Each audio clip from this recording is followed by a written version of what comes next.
So I hope the minute that's taken hasn't come off my time, please.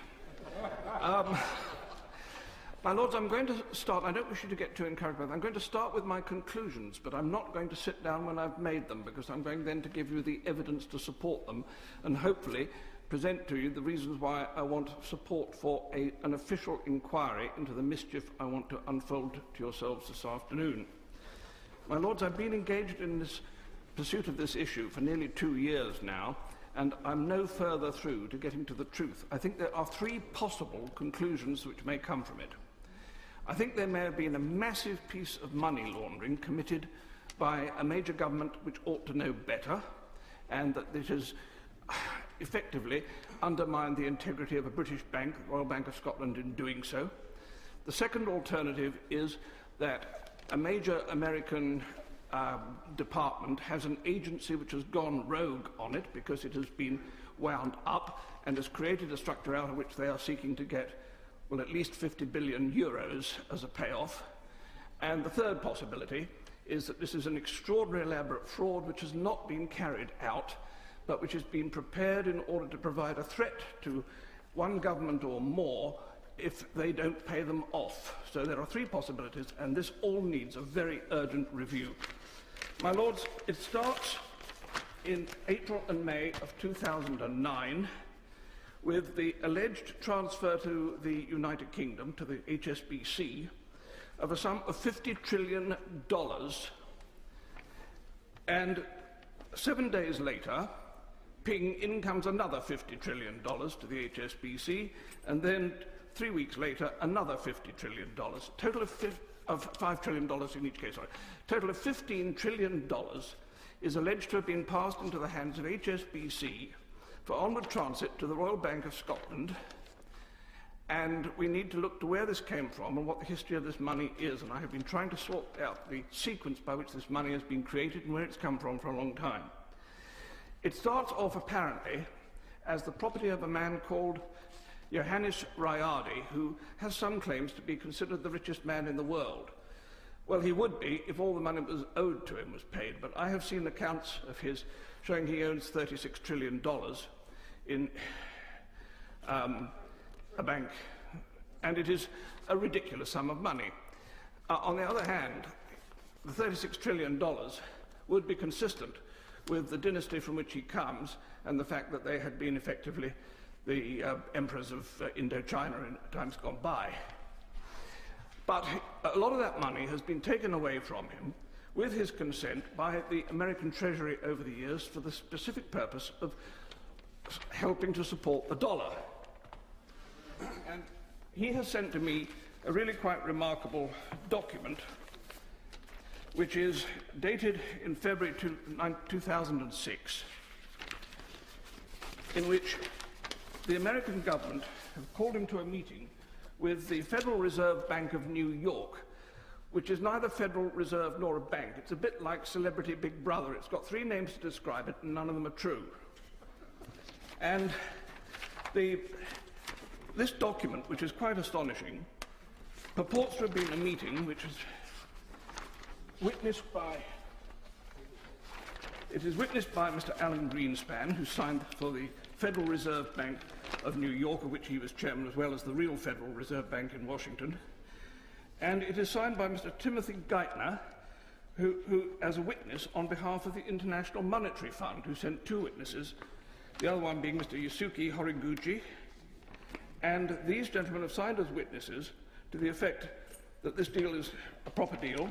There are a lot of other signatures on here. This is not a photocopy, this is an original version of the contract, under which the American Treasury have apparently got the Federal Reserve Bank of New York to offer to buy out the bonds which have been issued to Mr. Riardi to replace the cash which has been taken from him over the previous 10 years. And they're giving him half of $500 million as a cash payment to buy out worthless bonds. Now, this is all in the agreement, and it's very remarkable. I would have thought establishing whether this is a correct piece of paper or not is just 2 phone calls away, one to Mr. Geithner and one to Mr. Greenspan. both of whom still prosper and live, so they could easily confirm whether they signed this.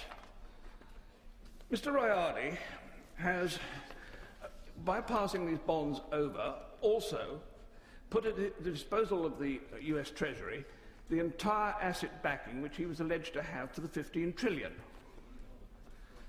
I now have a letter here from the Bank of Indonesia which says that the whole thing was a pack of lies, that he did not have the 750,000 tons of gold which was supposed to be backing it. He only had 700 tons. And this is really a piece of complete fabrication. Finally, I have a letter here from Mr. Rayardi himself, who tells me that he was put up to do this and none of it was true, and that he has been robbed of all his money.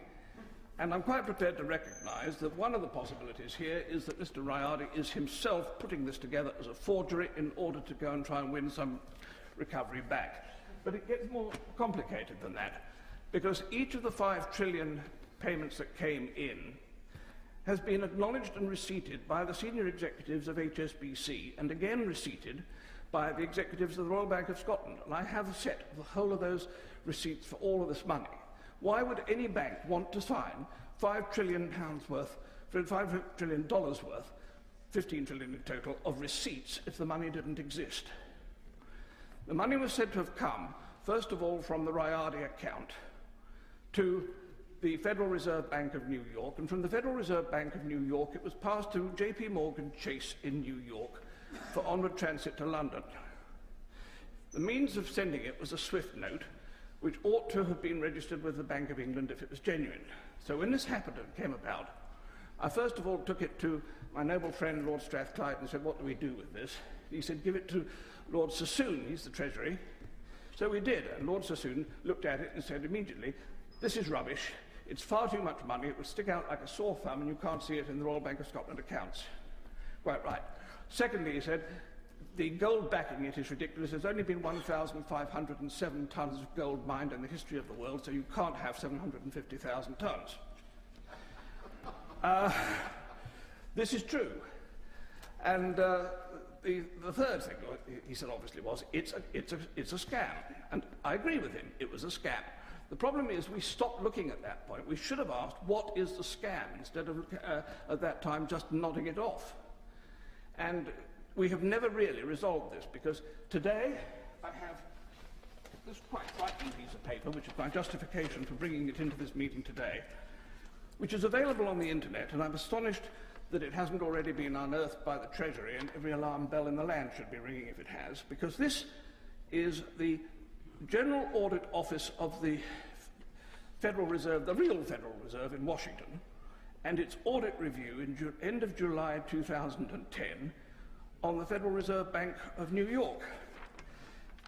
It has on it some 20 banks listed, to which $16.115 trillion are outstanding in loans. My lords, that is the sore thumb that was being looked for by Lord Sassoon. But more particularly, there are 2 other very interesting things with this. The first is that Barclays Bank have got 868 billion of loan. The Royal Bank of Scotland has got 541 billion, in which case one has to ask, as they could have earned in 3 weeks enough to pay off their entire indebtedness to the taxpayers in Britain, why they have not done so, and could we please ask them to put a cheque in the post tonight for the whole 46 billion. And the third thing that's wrong with it is that every bank on this list, without exception, is an MTN registered bank, which means that they are registered to use medium-term notes to move funds between themselves with an agreed profit share formula, in which case these banks are investing this money, and, most extraordinary, not a penny of interest does the Federal Bank of New York want paid on this vast amount of 16 trillion. Anyone amongst yourselves who knows what the IMF rules are will immediately smell a rat, because the IMF has very strict rules for validating dodgy money. There are 2 ways of doing it. You either pass it through a major central bank like the Bank of England, who had apparently refused to touch this, or alternatively, you put it through to a bank which is an MTN trading bank, and which is then able to use the funds on the overnight European MTN trading market, where they can earn between 1 and 2.5% profit per night, and the compound interest on that is huge. So there is a vast profit being made with this money somewhere if it is in fact genuine. So, my Lords, I believe that this is such an important issue now that I've put everything I've got on the subject into a 104 megabyte memory thumb, and I want the government to put this to some suitable investigative bureau and take everything I've got on the subject and find out what the truth is of what is going on here, because there is something very seriously wrong. Either we have a huge amount of tax uncollected on profits made, or we have a vast amount of money festering away in the European banking system, which is not real money, in which case we need to take it back. My Lords, I ask for an investigation, and please support my plea.